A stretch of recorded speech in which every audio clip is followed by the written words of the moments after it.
Hey Rachel, how are you doing today? I'm good, Anna. How are you? I'm really well, thank you. It's really lovely to connect with you and see your face. Yeah. Thank you for joining me today. And as you know, I've got these pressing concerns, questions that our members are sharing with us at the moment. And I think these are things that are really common at times like this. So I'm welcoming your expert and your personal advice and thoughts on these topics. And before we go into that, I would love to hear a little bit about you. So I would love to hear about what were the messages that you received about your body growing up, and what maybe there's one specific message or moment that you remember that sort of changed how you felt about your body and that influenced your relationship with your body growing up. Yeah, sure. So I grew up here in Australia as a white female and absorbed so many of the kind of dominant Western ideals that we have about bodies and about food and about what makes a good body. So that ideal was that you're on the smaller side. So thinness was praised and really highly valued because thinness was seen as a reflection of your moral qualities and Mm, also of your relationship with food and exercise. And so having a quote unquote healthy relationship with food and with movement was really highly prized as well. And that was really closely tied to body size. So I'm someone whose body is now kind of small to mid fat, but it wasn't always. And so growing up, even when I was still kind of an average, even though average is a contentious term, I wasn't fat as a teenager, but I certainly felt fat. And that had all sorts of ramifications for my relationship with food and with movement, with my body image, my self-worth, which got to a point in my early 20s where I realized that I had developed an eating disorder. So I had binge eating disorder and body dysmorphia, and really struggled with those for a few years. And now I'm in a point where I identify as being in really strong recovery because I was able to so luckily connect with health at every size, with body positivity, and then eventually with fat acceptance and fat liberation, which is something that I hold so dear now because it's been so influential in my recovery. And it's also changed my whole worldview. It changes how I treat myself and how I treat other people. It's influenced what I would say my strongest values are now. And it absolutely has steered my journey towards my new role, which is in counselling. So I work as a counsellor in a tertiary college, but I also have a small side private practice focusing on body image for people who are kind of making that same journey. So who are connecting with health at every size, maybe with intuitive eating, with body positivity or fat positivity, kind of intellectually, like in their head, but the relational work is maybe still a process. Because that certainly was the hardest bit for me, because I love to get in my head about stuff. I read so many books about it, but doing the actual embodiment of those ideals is really hard, and it can feel really unsafe. And even with my huge multiple privileges of being white and being cisgendered, still the size of my body still felt so unsafe. So imagine just how unsafe the world is for people who have other marginal identities. So that's the work that we've got ahead of us now, is to help make the world a better place for everyone and everybody. Rachel, that's so beautifully summed up. I just love hearing that story. And I know a little bit about your journey, obviously, because we've worked together at Haven, and we've connected through this kind of work. And it's really lovely to see your transition into actually now just being qualified and sharing your work with others. And I just think it's so wonderful to have somebody with your experience and your intellectual interest and everything be able to offer these services to people who really need it. And I've always found that having somebody on the same journey as you, or a similar journey, or who's been there before, who can really feel safe with and open up to, is such a powerful thing in recovery. So so helpful to have people like you in this space. So thank you. Oh, thanks, Anna. You too. Yeah. Haven's been really key in bringing other people into the community and making connections with other people who are going on that same journey.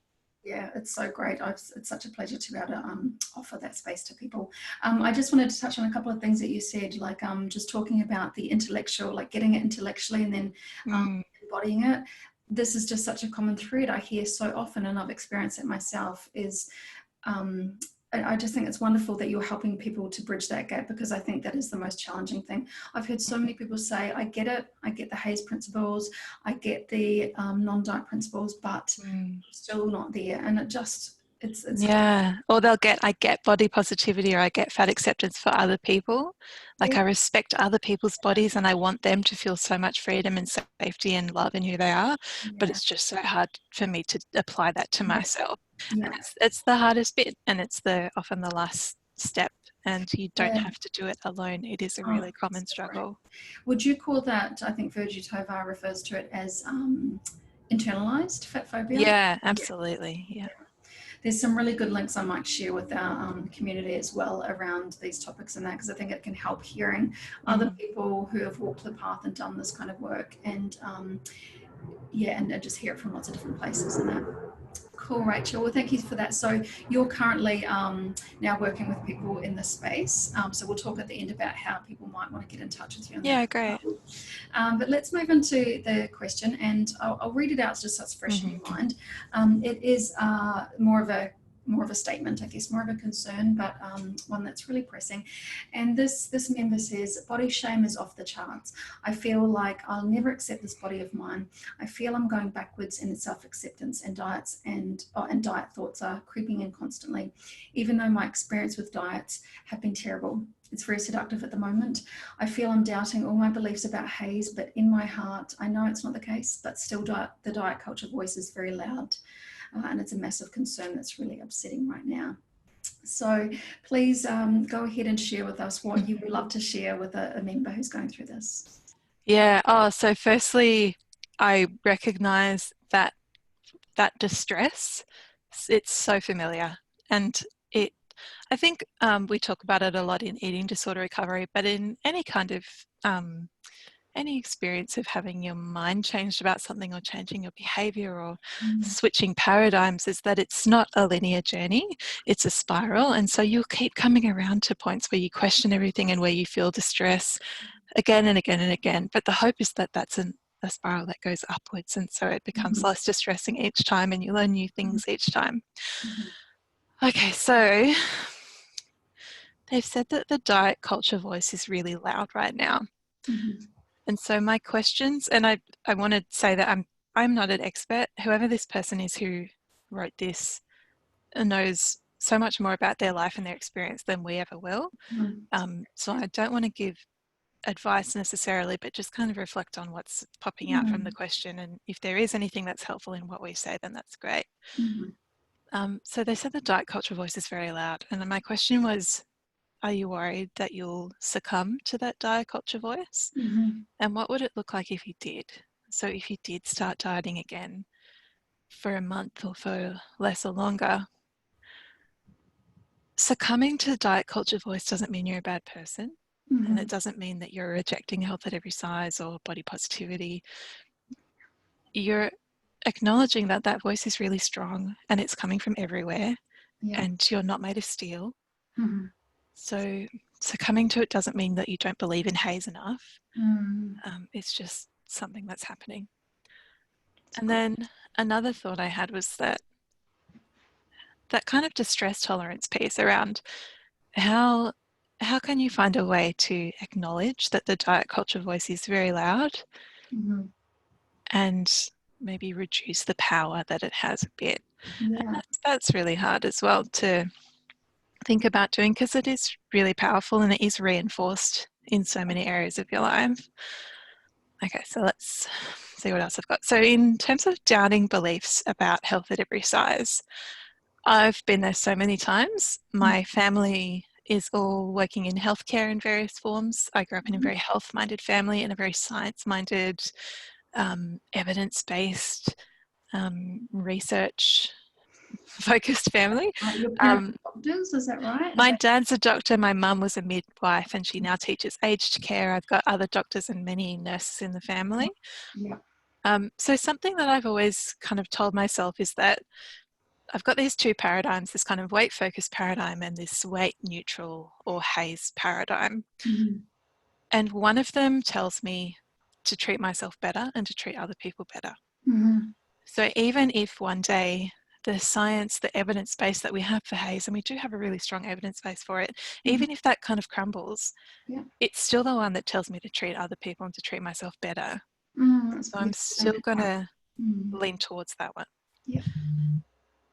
So even if the science is wrong, it's still what I'm going to choose. Yeah. Because it's about not doing harm. Yeah. Now, if this person is really interested in reinforcing the science behind HAES for themselves, and that's not going to be helpful for everyone. For me, I found it extremely helpful. Yeah, myself. So Fiona Willis, an Australian dietitian who does really great work digging through the research on weight, and she has a Patreon podcast resource, and she has some online courses that are not free, but they're not expensive. There's one called Unpacking Weight Science. I think it's about 4 hours, and I did it in a day. I just committed the day to doing that course. It's fantastic. Such a good point. Yeah, so if you're someone who really needs a kind of academic, science-based foundation to help you, I really recommend turning there to Fiona Willer's work. And she's at great stuff. She's great. So she's at www.healthnotdiets.com. Yeah, and I think she's also a guest on the latest Untrapped podcast, looking at the weight stuff behind COVID-19. Yeah, I've been listening to that. It's been fantastic. Yeah. Well, Rachel, you and I have actually both been to a workshop together with Fiona, haven't we? Yeah, so we did the body positive counselling day course, which was fantastic. Yeah, I mean, she's just so clever at pulling apart research and studies and really breaking it down to show what is the truth behind it all. Because sometimes those diet studies and whatever can get wrapped up in diet culture and just look a bit fluffy and everything. But if you really look deeper, there's some really big untruths there. Yeah. I love her stuff. Yeah, her podcast, highly recommend it, and that's Unpacking Weight Science too. Yeah. And then my other point about doubting beliefs about HAES is to remember that the key to HAES, or the key to fat acceptance or body positivity or social justice around bodies, the key isn't in the science, right? Because you might know from experience of sharing some of the science around HAES with people that it doesn't always convince people. That you could share a study about, healthy habits and BMI bands and mortality, and it actually doesn't convince them to change their thoughts at all. So the key is something else. And for me, the key was just knowing that I couldn't go on treating my body and my mind the way that I was. That it wasn't working, it wasn't sustainable, it was causing me pain and distress. So that even if that diet culture voice becomes very strong, and even if I start doubting the science behind HAES, I still have my lived experience of just how much it doesn't work, and it's not actually offering me anything different to what it's offered me before. Yeah, I think that's so helpful, like that whole reflecting back on what does returning to diet culture mean, and what the experience been, and spending time reflecting and pausing on that. That's great. Yeah. So I had 3 tips, even though our focus isn't on advice, if that's a good thing to jump into. Okay, so my first one was, imagine that you're sitting with someone who has the exact same body that you do. And they're telling you everything that you've been saying. So someone who has your exact same body is sitting with you and is really upset and is saying, I feel so uncomfortable. I feel so distressed. This doesn't feel right. I'm doubting everything. I just don't know what to do. I feel like I'm a terrible person. I feel like I'm not worth anything. Does that, thinking about that other person, does that light up some compassion in you? To tell them that actually they're not a bad person, that their body is one part of them, that they're living in an oppressive culture that is focused on diets and thinness. Because if that lights up when you hear about someone else's pain, can you borrow that compassion and try and apply it to yourself? Fantastic. Yeah, because it's so much easier to find that compassion for others than for ourselves sometimes. Why is that? That's again a really common thread. We often relate to. We can think about our nieces, our daughters, our friends, and give them compassion and feel for them when they're going through something like this. But it's hard to apply that to ourselves. Maybe it's part of that same intellectually, I get it, but it's hard to. And it could also be Veggie Tovar's 3 levels of fat phobia. You've got systemic, interpersonal, and internalized, or intrapersonal, I think she calls it. And I think it's just easier to see all the different ways that diet culture is affecting someone who's outside of your extremely complex inner experience, Yeah. it becomes quite fuzzy when you try and Mm. pick it apart, because you might see a belief that is quite diet culture. If someone else told you that they had a belief that if they ate X, that Y would happen, you might be like, well, that's not true at all. That comes from here and here and here and here. We can unpack that. But if you're thinking about your own beliefs, you'd be like, oh, but my mum told me this, and this actually it's happened these times before. And so Yeah. there's all these complexities in our own experience that Yes. get in the way of that compassion, I think. You're And right. we also live in a culture that's really focused on individualism and on perfectionism and on pulling yourself up by your bootstraps. So I don't think we Mm. allow ourselves that same level of compassion anyway. Yeah, and I think that's why self-compassion has been such a game changer for me and for a lot of others who have, moved along in this, been on this road to recovery. And yeah, self-compassion, being able to embrace that and utilizing yourself is fabulous. So helpful. Yeah. Cool. Did you have another one I there? do. I've got two more. So my second tip is, when you can't be your own cheerleader, find someone else to pick up the pom-poms. I love So that. if you can't find that compassion or whatever it is for yourself, find it somewhere else. You're allowed to outsource it. If it's listening to particular podcasts or TV or your friends, letting yourself be held by someone else when you can't hold yourself. My particular suggestion for that is Anna Chapman, who's a yoga teacher, who does an Instagram video each day called Mindful Minute, which is really beautiful. And she does some yoga videos that are just lovely. She's in a fat body. She has the most gentle, beautiful voice. And I've found very soothing when I need a cheerleader to tell me every. Third tip is put it on the shelf. So similar to that intuitive eating concept of putting the weight focus on the back burner, I say put the diet culture thoughts on the shelf. So before you can put it on the shelf, you have to acknowledge it. It's like when you have, you think of something when you're going to sleep that you need to add to your to-do list, or you have a thought for a project you're working on, and you need to just write it down before you can fall asleep. Otherwise it's going to be in your head all night. So acknowledge all the diet culture thoughts that you're having. So maybe even write them down or type them into a Word document or record them on your phone, or just say them out loud. And then they're there, like you've got them. You can close the document, put it in a folder, or put your journal on the shelf. You've acknowledged it and you've put it on the shelf, and then go do something else. Don't think about it, because you don't need to. Yeah, beautiful. Yeah. I think, because we can spend so much time getting caught up and staying up here thinking about all that stuff. So it's really nice to have it. It's nice to have a tool to just put that away, and then you can do something else, and you've still, done something with it. So, but it's not floating around up here. Yeah. Beautiful. Thank you, Rachel. My pleasure. I hope that was helpful to the person who's struggling. Yeah, me too. Look, I found it really helpful, and you've included some really helpful tips. And I know we weren't talking about, advice as such, but I find that really helpful to hear what other people would do in these kind of situations and find, what's valuable for you for yourself. So I hope that our member can take what resonates with her and use that. So I'll link to all of those notes there as well. I loved your little tip. So can I just repeat? So what was the first one again, just quickly? Oh, the first one was imagine that you're sitting with someone who has your exact same body, and what is the compassion that you can find for them? So that's one. And then we had the cheerleader. If you can't be your own cheerleader, Find someone else to pick up the pom-poms. love that. And then put it on the shelf. So these are really nice, easy to remember little snippets. So thank you so much for sharing all that. My pleasure. We would love to see you at Haven. Obviously, we're on lockdown at the moment, so when everything lifts, and that we'll look forward to welcoming you on board to get involved with us there and support our members and whatever. Yeah, you've been doing some great things with the book club and the intuitive eating group that's starting. That's really great. Yeah. I just really love doing that kind of stuff. And I've got a whole billion other ideas in my mind, so just getting them as we have time that.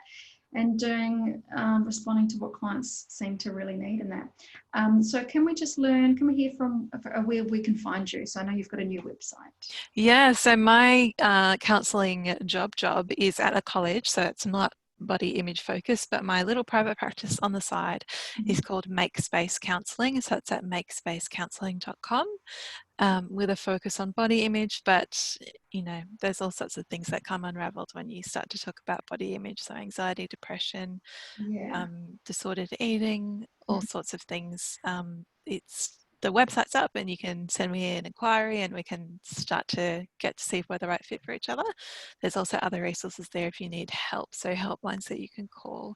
I'll also put up a page of kind of referrals, so if you are looking for counselling but we're not the right fit, or I don't have space, or I'm not taking bookings, that there are so many other counsellors around in Sydney, and also that you can work with via video conferencing or by phone in Australia, who are HAES and who are fat positive and who just want to help people with fat bodies and with anybody survive in diet culture better.